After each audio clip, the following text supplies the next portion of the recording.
ভোলার চরফ্যাশনে চাচাতো বোনকে বিয়ে না করায় আপন চাচিকে পিটিয়ে হাসপাতালে পাঠিয়েছে ভাতিজা। গতকাল ২৭ সেপ্টেম্বর শুক্রবার সকালে উপজেলার এওয়াজপুর ইউনিয়নের ৬ নম্বর ওয়ার্ডে মুকুদালাল বাড়িতে ঘটনা ঘটে। এ নিয়ে ভোলা জুড়ে চাঞ্চল্যের সৃষ্টি হয়েছে। পরবর্তীতে জাতীয় জরুরি সেবা 999-এ কল দিয়ে পুলিশের সহযোগিতা নেয় ভুক্তভোগী পরিবার। তবে এসব কিছু অভিযোগের ভিত্তিতে বলা হয়েছে।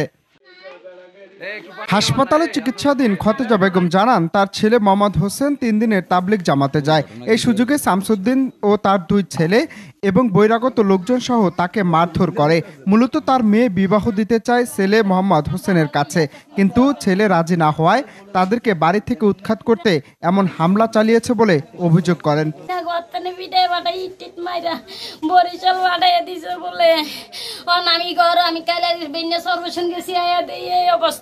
আবার আইছি আমার দাওলে দূরে আমার উড়িছে ওই যে ওই গেরা নাম কি শামসুদ্দিন আমার বেটার একবারে ভাগল স্যার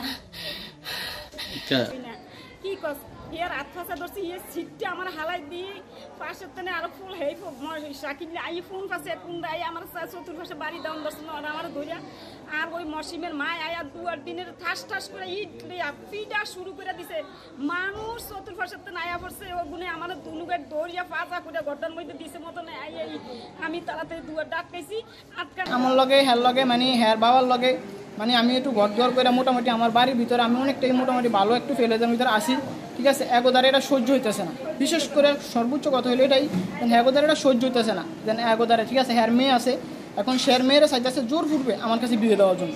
এই জন্য আমি রাজি ছিলাম না, হ্যার বাবা হ্যার নাম হলো শামসুদ্দিন। মানে জোর পূর্বে আমার কাছে বিয়ে দেওয়ার জন্য এবং কালকে বাজারে। এদিকে এ বিষয়ে অভিযুক্তরা জানান, ছেলে মেয়ের কোনো প্রেমের সম্পর্ক নেই। এক পক্ষ বিষয়টি রটিয়ে বেড়াচ্ছে।